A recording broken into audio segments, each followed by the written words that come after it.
hukum tips dari klien yang diberikan pada PNS itu kan haram.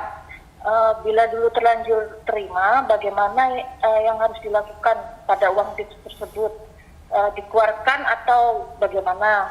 Kemudian yang kedua, kalau seorang PNS terima uang dinas atau uang penelitian yang sudah dianggarkan, misalnya 5 juta, ternyata sisanya tidak bisa dikembalikan.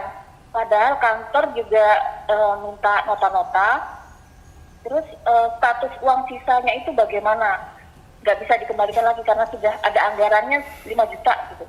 Baik. Terus yang ketiga, Ustaz, satu lagi. Hukum hadiah, ini kan kenaikan kelas, Ustaz.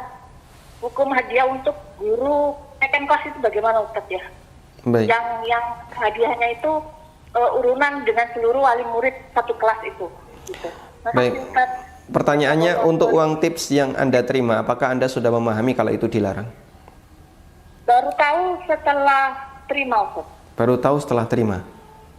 Baru tahu hukumnya setelah terima? Setelah belajar, kemudian baru tahu ternyata tips kemarin itu sudah terlanjur dipakai. Terus bagaimana yang harus dilakukan? Baik, cukup? Cukup. Nah.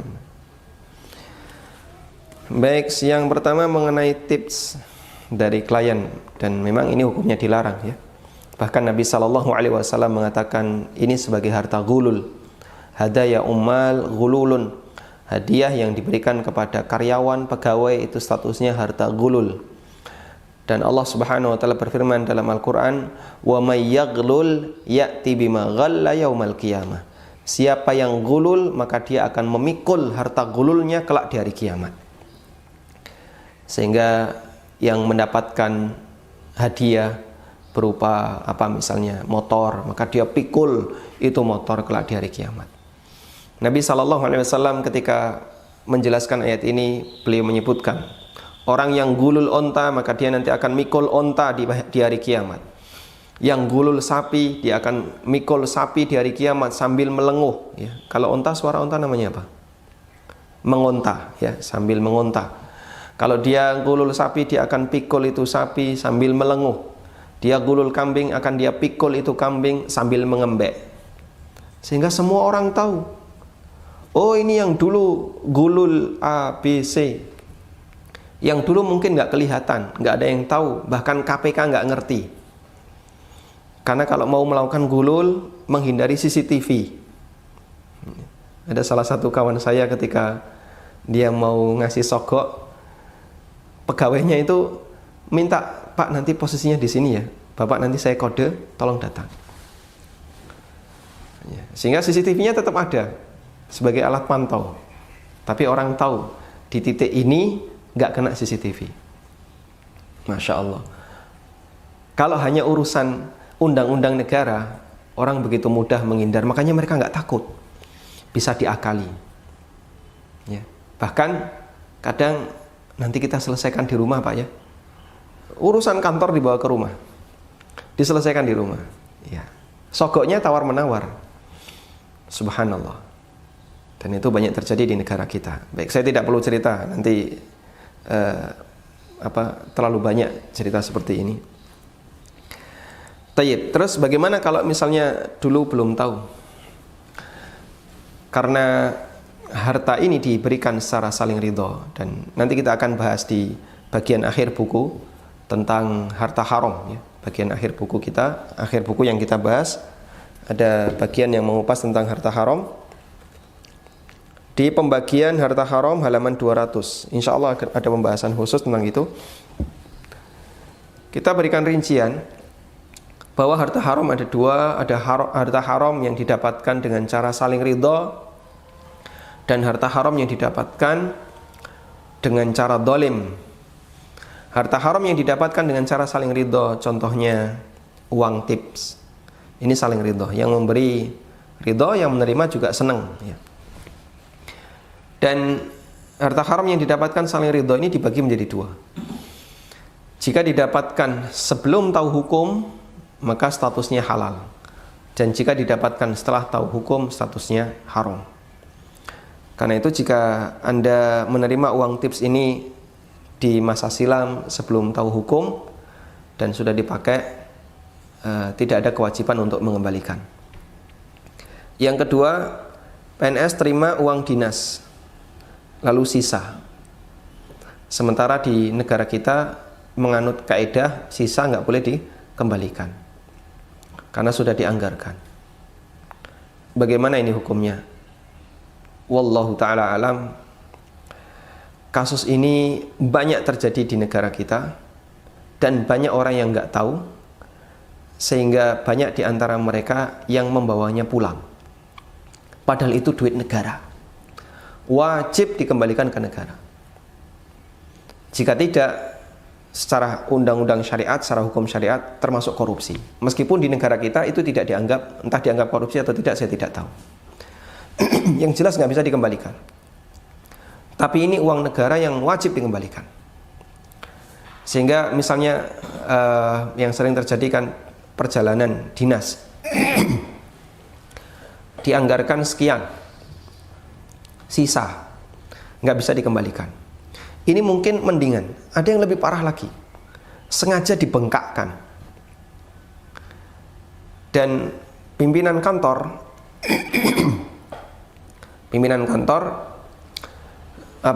melakukan itu tujuannya adalah biar kantor punya kas. Nanti di akhir bulan Ramadan bisa dijadikan sebagai THR. Subhanallah. Ini sengaja maksiat. Sehingga kadang membuat perjalanan fiktif, membuat anggaran fiktif. Katanya belanja ini padahal nggak ada. Katanya melakukan perjalanan ini padahal nggak ada. Perjalanan pakai pesawat padahal cuma pakai kereta. Subhanallah.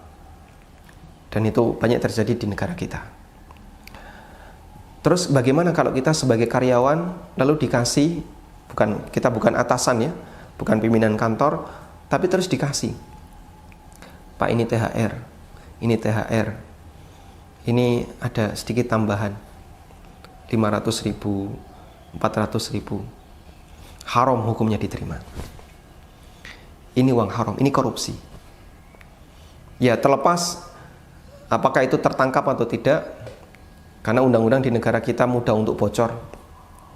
Tapi yang jelas ini haram hukumnya. Seorang muslim tidak boleh menerima. Anda barangkali bisa merasa aman. Di dunia nggak bakalan ada yang mengusik, nggak ada yang mengusut. KPK tidak terlibat di situ. Tapi ingat, hidup tidak sekali.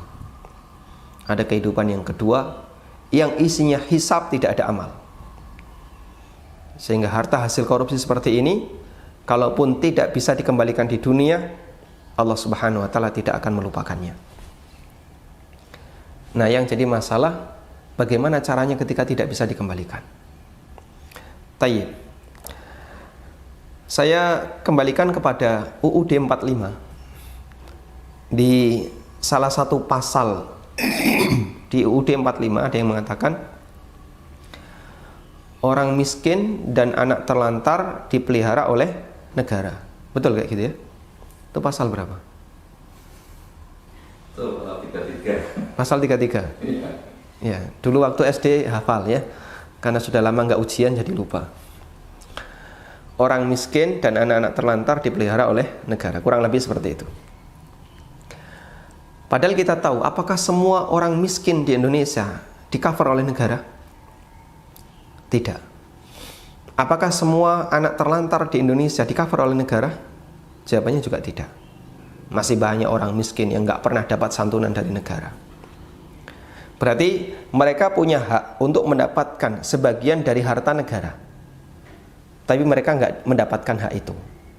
Mungkin ya tidak terjangkau, atau kalau sudah ada BLT, bantuan langsung tunai, dia nggak dapat karena alasan administrasinya belum mencukupi.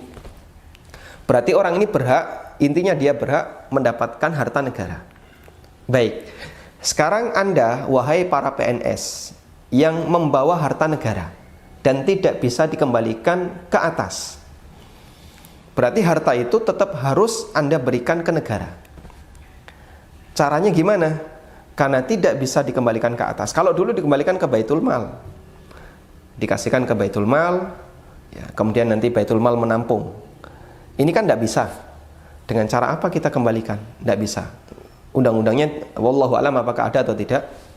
Yang jelas, pengakuan para PNS nggak bisa. Baik, Anda silahkan serahkan ke fakir miskin yang mereka punya hak untuk mendapatkan bantuan dari negara. Itu berarti di posisi Anda adalah sebagai wakil dari negara atas penunjukan diri Anda sendiri, karena Anda punya uang negara, kemudian Anda berikan atas nama ini adalah dana dari negara untuk para fakir miskin. Atau termasuk juga, barangkali Anda kalau kesulitan bagian ini, Anda bisa lakukan cara yang kedua. Cara yang kedua begini, fasilitas umum, jalan, selokan, kemudian apalagi tempat-tempat bermain, fasilitas umum. Fasilitas seperti ini dia dibangun dengan dana negara. Perbaikannya menjadi tanggung jawab negara, pembangunannya menjadi tanggung jawab negara, dan seterusnya. Artinya, intinya fasilitas ini adalah wewenang negara. Dan kita tahu, banyak jalanan yang kadang tidak terawat. Ini berlubang, ini konblok hilang, ini rusak, dan seterusnya. Berarti memperbaiki konblok itu adalah bagian dari nyumbang negara. Nah, maka Anda bisa lakukan dengan cara yang kedua ini. Saya punya uang negara sekian juta, yang dulu saya dapatkan melalui perjalanan dinas fiktif, kemudian dibagi-bagi ke seluruh karyawan kantor ketika menjelang lebaran atas nama THR. Akhirnya dapat. Nah, padahal ini tidak bisa dikembalikan. Maka yang bisa Anda lakukan adalah berikan untuk perbaikan fasilitas negara. Berarti itu kembali ke negara. Semoga dengan cara seperti ini menggugurkan dosa kita, membebaskan dosa kita, yang ini bisa jadi lebih parah dibandingkan riba. Karena ini dilakukan tidak saling ridho. Riba itu dilakukan saling ridho. Dan dosa yang dilakukan tidak saling ridho dengan cara zalim, menipu, bisa jadi lebih besar dibandingkan dosa yang dilakukan saling ridho. Maka jangan merasa di zona nyaman, nggak ada yang nangkep, nggak ketahuan, KPK nggak lihat, nggak ada orang yang menggugat. Anda merasa nyaman ketika tidak ada yang menggugat, itu di dunia. Tapi ingat, kita beriman, kita tahu ada kehidupan yang kedua, kehidupan di akhirat, isinya hisab, tidak ada amal. Dan seorang ulama salaf mengatakan, ad-dunya, yang namanya dunia, halaluha yuhasab wa haramuha yu'adzab. Ad-dunya, kehidupan dunia, yang halal dihisab, yang haram diadzab. Nggak ada pilihan yang ketiga. Nah, sekarang kalau posisi harta itu adalah harta haram untuk dimiliki oleh seorang PNS di semua instansi apapun, baik instansi pendidikan, instansi pemerintahan, instansi-instansi yang lain, tolong diwaspadai. Kembalikan harta itu, kembalikan. Kalau tidak bisa naik ke atas, berikan kepada fakir miskin, berikan untuk perbaikan fasilitas umum, dan memohon ampun kepada Allah, semoga dengan ini saya telah melepaskan diri saya dari dosa-dosa dengan membawa harta haram yang tidak selayaknya saya miliki. Jika Anda mendengarkan apa yang saya sampaikan dan Anda punya kawan yang ingin Anda selamatkan dari bahaya ancaman membawa harta haram negara, tolong Anda bagikan video ini. Anda sampaikan kepada mereka.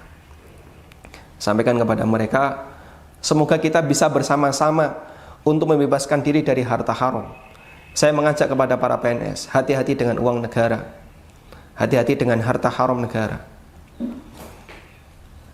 Kita tidak ada sentimen apapun, tidak ada hubungan karena kebencian, tapi saya murni ingin mengajak, mari kita bersama-sama membersihkan diri dari bahaya riba, sebagaimana kita juga sama-sama bekerja sama untuk membebaskan diri dari harta haram yang itu adalah bukan hak kita, itu uang negara. Kembalikan.